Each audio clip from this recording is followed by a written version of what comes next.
This story is titled, My Brother Slept with My Fiancée and Got Her Pregnant.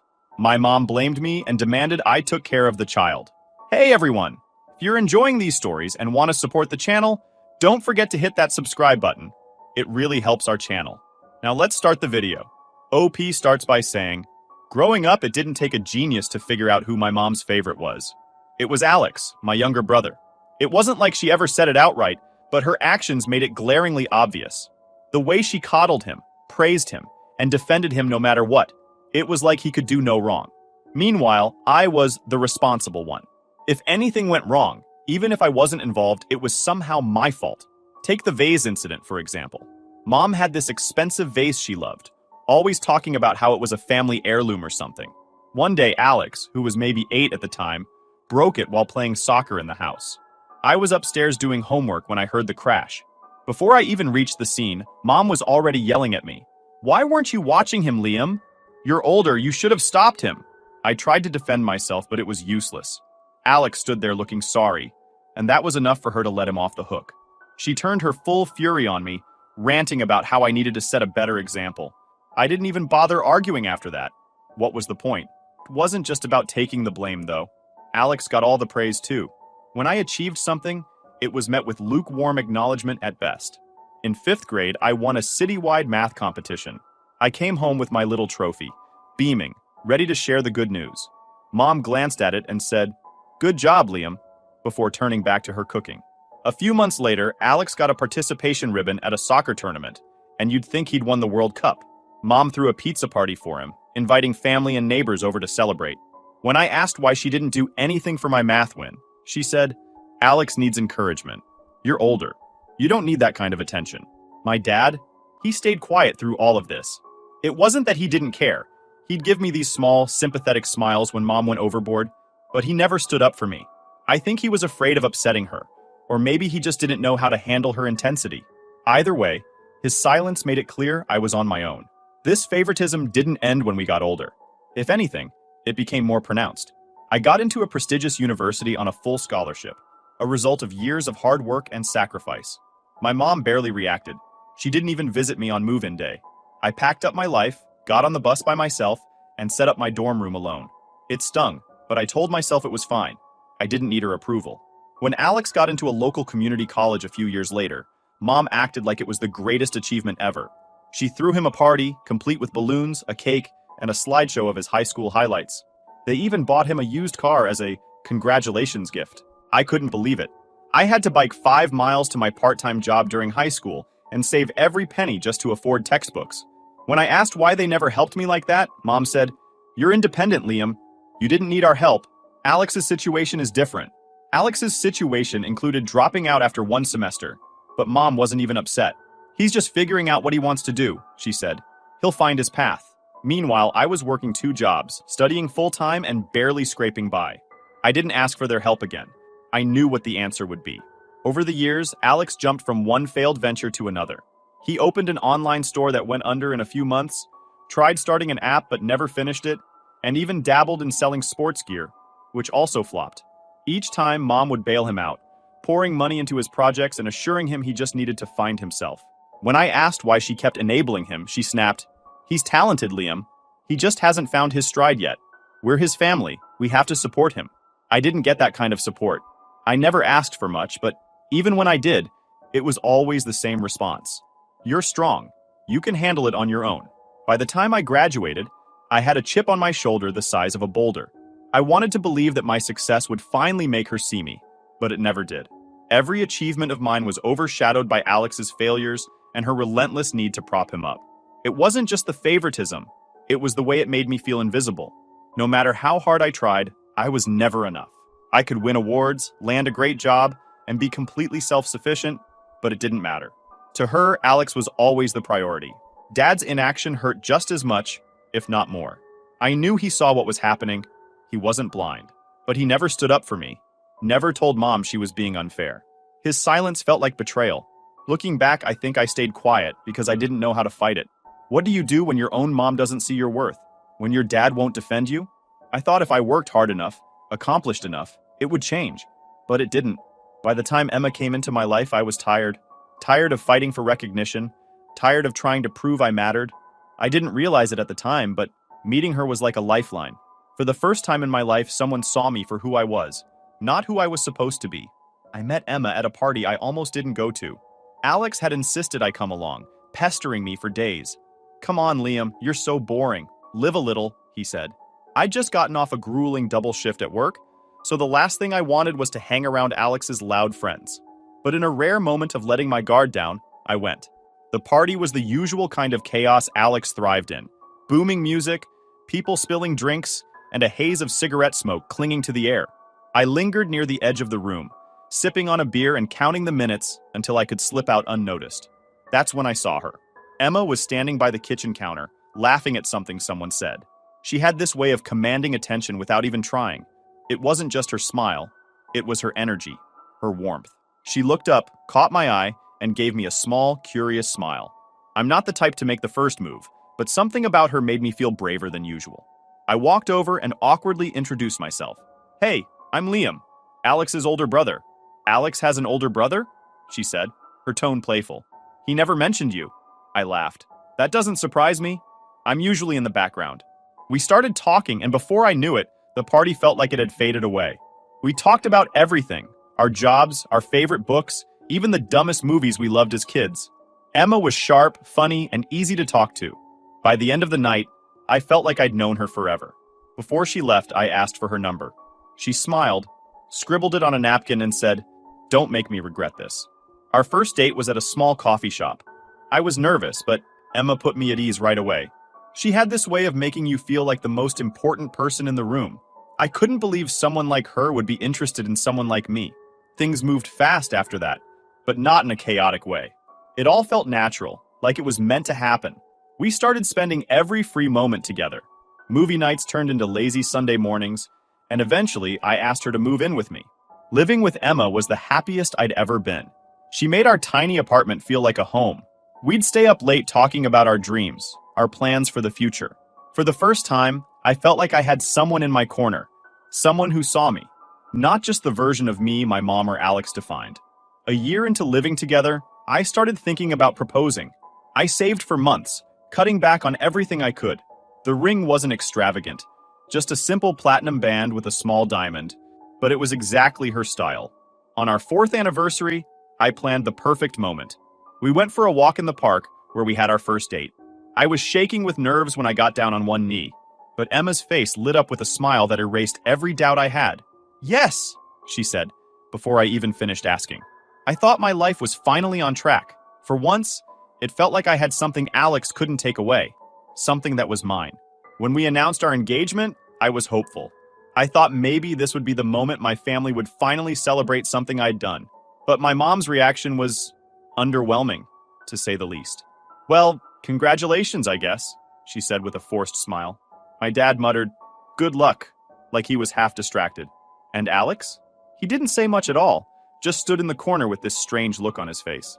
It wasn't happiness, it was something I couldn't quite place at the time. After that, Alex started hanging around Emma more. At first, I didn't think much of it. He was always the charming one, the one who could make people laugh. I figured he was just being himself. But as time went on, his comments started to bother me. "You're lucky to have her," he'd say with a smirk. "I mean, I don't know how she puts up with you, but good for her." Emma would laugh it off, telling me, "He's just joking, don't let it bother you." But it did. Alex's presence started to feel invasive. He'd show up unannounced, linger too long, and ask Emma questions that felt too personal. "Are you sure Liam's the right guy for you?" he asked once, half joking. Emma brushed him off, but I couldn't shake the unease. I didn't want to come across as paranoid, so I kept quiet. Looking back, I wish I'd said something sooner. Maybe it wouldn't have made a difference, but at least I wouldn't have felt so blindsided by what came next. After the engagement, life didn't feel as smooth as it used to. At first, I thought it was just the pressure of planning a wedding. Emma and I had decided to save up and pay for everything ourselves. We both worked long hours and skipped vacations to make it happen. I figured the stress was getting to us both. But something about Emma's behavior started to change. It wasn't immediate. It was subtle at first. She became quieter, more withdrawn. She used to tell me everything about her day, but now her answers felt clipped, like she was holding something back. Then there was her phone. Emma had always been casual about her phone. leaving it on the table or handing it to me when she needed me to check something. But now, she kept it close, even taking it to the bathroom with her. If I walked into the room, she'd quickly lock the screen or flip it over. "What's up with your phone?" I asked her one evening, trying to keep my tone light. "Just work stuff," she said, not looking at me. Work stuff. That became her go-to answer for everything. But then she started coming home late. At first, it was once or twice a week, and her excuses sounded plausible. Meetings ran late, she got stuck finishing up a project. But over time, her stories stopped adding up. One night, I waited up for her, watching the clock tick past midnight. When she finally walked through the door, she looked startled to see me still awake. "Long night?" I asked, keeping my voice calm even though my stomach was churning. "Yeah," she said, avoiding my eyes.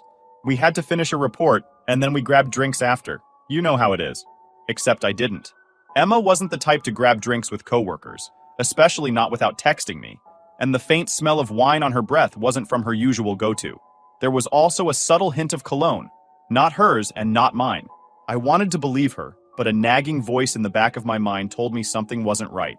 A few weeks later, I noticed other changes. Emma started glowing in a way that felt different. She smiled more, but it wasn't her usual light-up-the-room smile. It was smaller, almost secretive. Her appetite shifted, and she started craving foods she used to hate. At first, I thought it was stress, or maybe a new diet trend she was trying out.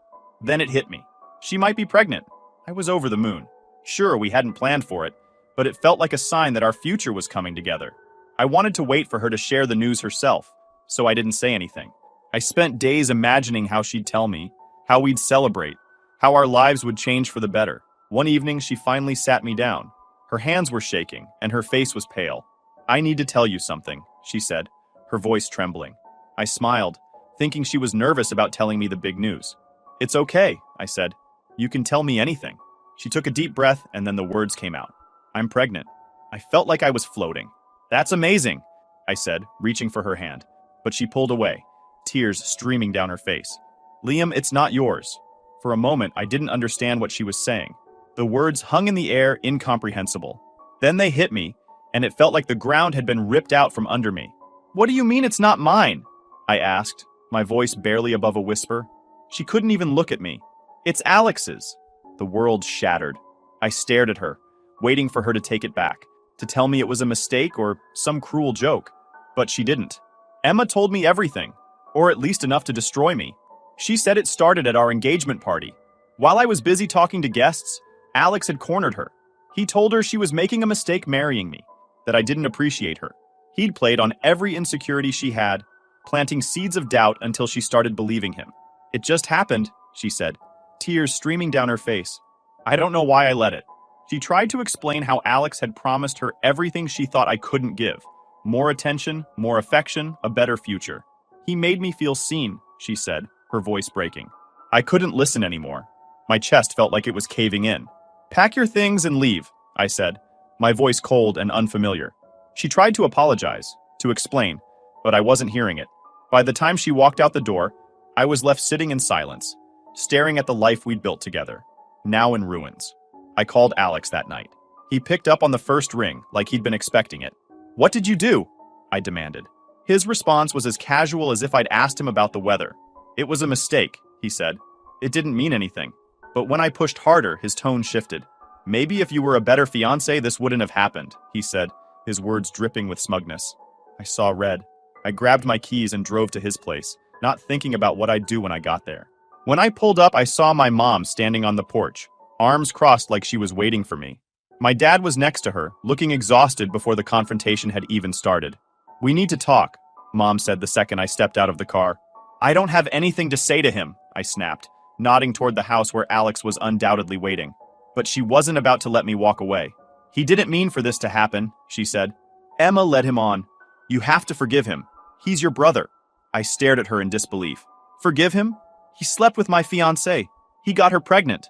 He's your brother," she repeated, like that made it all okay. "Family comes first." I looked at my dad, hoping for some kind of support, but he just looked away. In that moment, I knew I was on my own. After that night, it became clear that my family had already chosen sides, and it wasn't mine. For days after my confrontation with Alex and my parents, I avoided their calls. At first, I thought they'd let it go, but my mom was relentless. She left voicemail after voicemail, her tone switching between guilt-tripping and outright anger. "Liam, you're being ridiculous. You're tearing this family apart," she said in one. My dad called too, but his messages were softer, almost apologetic. "Your mom is upset. We just want to sit down and talk this through." It wasn't reassuring. If anything, it made me angrier. I didn't need a conversation. I needed them to understand how deeply they'd betrayed me. And it wasn't just them. My mom started rallying the extended family. Before long, aunts and uncles I hadn't spoken to in years were calling, texting, even leaving comments on my social media posts. They all said the same thing: "You have to forgive Alex.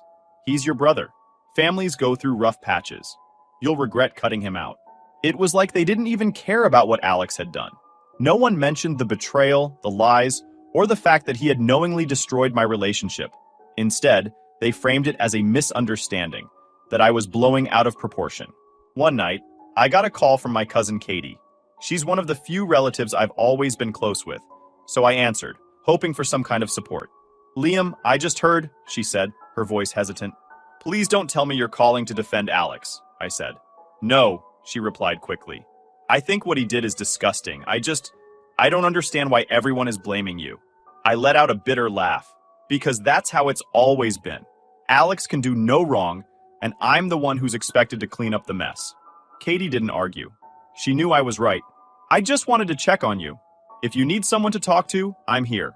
Her words meant more than I could express. She was one of the only people who saw what was happening for what it was: a complete and utter betrayal. But most of the family wasn't like Katie. They bought into my mom's narrative that Alex was the victim, that Emma had seduced him, and that I was overreacting by refusing to forgive them. My mom even had the audacity to suggest I reach out to Emma and help her through this. "Help her?" I snapped when she brought it up over the phone. "That's your solution? After what they did to me?" "She's pregnant, Liam," Mom said, as if that justified everything. "The baby is innocent in all of this. You can't just walk away." "I don't owe that baby, or them, anything," I said before hanging up. But it didn't stop there. My mom started showing up at my apartment. The first time, she knocked on the door for nearly an hour before finally leaving. The second time, she camped out in her car across the street, waiting for me to come outside. It was unsettling, to say the least. I started taking alternate routes home, and avoided going out unless I absolutely had to. But she wasn't the only one escalating things. One afternoon at work, I got a call from the front desk. "Hi, Liam. There's someone here to see you. She says she's your mother." I froze. "Tell her I'm busy," I said. Mom didn't take the hint. Instead, she started spinning stories to my coworkers.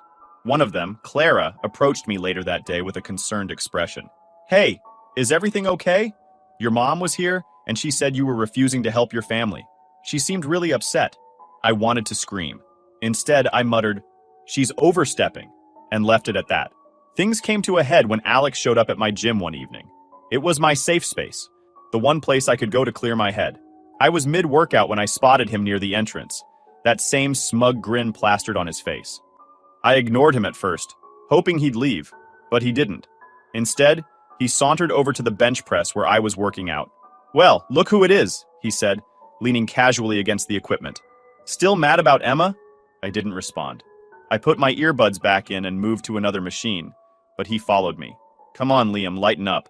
It's not like you were perfect. Maybe if you'd been a better fiancé, she wouldn't have come to me." My fists clenched, but I kept my focus on the weights. "Admit it," he continued. "You're just mad because I'm better at giving her what she needed." That was it. I turned to him, my voice low but firm. "Get out, Alex. Now." He laughed. "Or what? You gonna run crying to Mom?" The next thing I knew, we were in a full-blown fight. I swung first, I won't deny it, but he shoved me into the bench before I could land another hit. The gym staff broke it up before things got worse, but I left with a split lip and a bruise forming on my shoulder. The incident only added fuel to the fire. Alex filed a police report, claiming I'd assaulted him without provocation. My mom backed him up, of course, spinning the story to make me look like the aggressor. It was the final straw. The next day, I filed for a restraining order against Alex and my parents. When they found out, Mom called, furious. "How could you do this to us? We're your family. You stopped being my family the moment you sided with him," I said before hanging up. The court hearing was a nightmare. Mom cried, telling the judge it was all a misunderstanding. Alex played the victim, claiming he'd only come to the gym to talk, and that I'd attacked him out of nowhere. But I had evidence.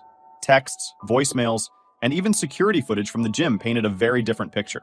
The judge wasn't buying their story. The restraining order was granted, and for the first time in months, I felt like I could finally breathe. After the restraining order was granted, I thought things might finally settle down. I was wrong. The silence from my family didn't last long. A week after the court hearing, I received a letter in the mail. It was from my mom. The letter was handwritten, pages long, and dripping with guilt-laden phrases like, "You're breaking my heart," and "How could you do this to your family?" She went on about how Alex had made a mistake, how Emma wasn't innocent in this either, and how the restraining order was a betrayal. She ended it with, "We'll always be your family, no matter how hard you try to push us away." I tore the letter in half and threw it in the trash. But it didn't stop there. My relatives started calling again. Apparently, Mom had told them about the restraining order, but only her version of the story. In her narrative, I was the vengeful son tearing the family apart over a misunderstanding. "You're being so dramatic, Liam," my aunt said during one call. "This is just family drama. Everyone has it." Another relative chimed in with, "You can't stay mad forever. What's done is done. Focus on the baby. It's not their fault." It was like they all shared a script, each trying to guilt me into forgiving Alex and coming back to the family. None of them cared about the betrayal, the lies, or the emotional toll it had taken on me. The final straw came when my mom showed up at my workplace again, despite the restraining order. This time, she brought Alex with her. I spotted them in the parking lot as I was leaving for lunch. They were standing by my car, Mom waving her arms like she was lecturing someone. Alex leaned against the hood, arms crossed, smirking like he always did when he thought he had the upper hand. "Liam!" Mom called when she saw me. "We need to talk!" I turned on my heel and started walking back toward the building, but Alex's voice stopped me. "Running away again?" "Typical," he said, loud enough for everyone nearby to hear. I spun around, keeping my distance. "You're violating a court order," I said, my voice steady. "Leave, or I'll call the police." Mom looked offended. "We're just trying to fix this. You're being unreasonable." "There's nothing to fix," I said. "You chose your side. Now deal with the consequences." Alex pushed off the car, taking a step closer. "You're pathetic," he sneered. "You can't even face your own family." Before I could respond, a coworker came outside and quietly asked if I needed help. I nodded, grateful for the backup. Alex muttered something under his breath, but they both left before the situation escalated. That night, I realized I couldn't stay. The restraining order had given me some protection, but it wasn't enough. They knew where I lived, where I worked, and they had no intention of leaving me alone. The next day, I made up my mind. I was going to leave town, start fresh somewhere far away from them. Packing up my life wasn't easy. I sold most of my belongings, keeping only the essentials. As I packed, I couldn't help but think about all the times I tried to make things work with my family. The holidays where I felt invisible, the milestones they barely acknowledged, the constant comparisons to Alex. By the time I sealed the last box, I felt a strange mix of sadness and relief. I wasn't just leaving behind my family. I was leaving behind years of hurt and disappointment. Before I left, I called my cousin Katie to let her know what I was doing. She was one of the few people who had supported me through all of this. "Are you sure about this?" she asked. "It's a big step." "I'm sure," I said. "I can't keep living like this, Katie. They'll never change." She didn't argue. "If you need anything, call me," she said. "And don't forget, you deserve better than what they've given you." Her words stuck with me. The day I left, I didn't tell anyone except Katie. I packed up my car, deleted my old social media accounts, and started driving. As I crossed the state line, I felt an overwhelming sense of freedom. I didn't know what my future held, but I knew one thing. It wouldn't include them. Emma's life fell apart faster than even I expected. Alex left her a few months into her pregnancy, disappearing without so much as a goodbye. He left her with no money, no plan, and absolutely no support. I didn't hear about it directly, of course. I'd cut all ties with my family, and I had no intention of reopening old wounds. But they couldn't leave me alone. Katie, my cousin, was the first to tell me. "Did you hear about Alex?" she asked during a rare phone call. "No," I said bluntly, already dreading what she might say. "He left Emma, just up and vanished. She's a wreck, and now her parents have disowned her because of the whole situation. They said she brought shame to the family." I didn't respond. What was there to say? Emma had made her choices, and now she was facing the consequences. But part of me couldn't help but feel a sliver of pity. As much as I hated what she'd done to me, I wouldn't wish Alex's betrayal on anyone. Katie continued, her voice softer. "She's staying in some cheap motel now, barely scraping by. Her family won't even speak to her. It's bad, Liam." I wanted to feel vindicated. I wanted to laugh and say, serves her right. But all I felt was a hollow ache, like the final chapter of a book I never wanted to read. Alex's disappearance didn't surprise me.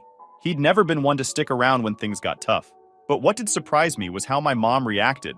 Or didn't react, rather. She's making excuses for him again, Katie said during another call. She's telling everyone he just needs time to figure things out. Can you believe that? Of course I can, I replied bitterly. That's what she's been doing his whole life. But this time, her excuses weren't landing as well as they used to. Even my dad, who had always been passive, seemed fed up. Katie told me he'd started spending more time at work, avoiding the house entirely. Your dad looks miserable, she said. I think he's finally seeing the damage your mom's favoritism has done. But you know him. He won't say anything. It didn't matter to me anymore. I wasn't interested in what my parents thought or how they were coping. They'd chosen Alex over me time and time again, and now they could deal with the fallout. Emma's family cutting her off added another layer to the mess. From what I heard, they were furious when they found out about her affair with Alex. They'd initially supported her when we got engaged, but once the truth came out, they wanted nothing to do with her. Her dad called her a disgrace, Katie said. Can you imagine hearing that from your own parent? I could. In a way, Emma was experiencing the same rejection I'd felt my entire life. The difference was, she'd brought it on herself. The guilt tripping from my mom intensified after Alex left Emma. She called from unknown numbers, left voicemails, and even sent me emails. You're still her fiancé in a way, one message said. You should help her, Liam. The baby is innocent in all of this. Another email read, family means stepping up even when it's hard. I raised you better than this. I deleted them without responding. When I continued to ignore her, my mom resorted to sending other relatives after me. Aunts, uncles, even distant cousins I hadn't spoken to in years suddenly started calling and texting. You can't let Emma struggle like this, one cousin said. She's pregnant, Liam. Don't be so cold. She's carrying your niece or nephew, another said. That baby needs a family. They made it sound like I was the villain for walking away. No one seemed to care about what Emma and Alex had done to me. No one wanted to talk about the betrayal, the lies, or the years of favoritism that had driven me to cut ties in the first place. Katie, as always, was the only one who saw things clearly. Don't let them guilt you, she said. You've done nothing wrong. This is their mess, not yours. Her words were a lifeline. Despite everything, I stayed firm in my decision to stay away. I knew that getting involved would only drag me back into the chaos I'd fought so hard to escape. Emma's struggles weren't my responsibility, and neither was Alex's absence. I kept my focus on rebuilding my life. Therapy helped me work through the lingering anger and resentment, and I found peace in the little things. Taking Max for long walks, exploring my new city, and meeting people who knew nothing about my past.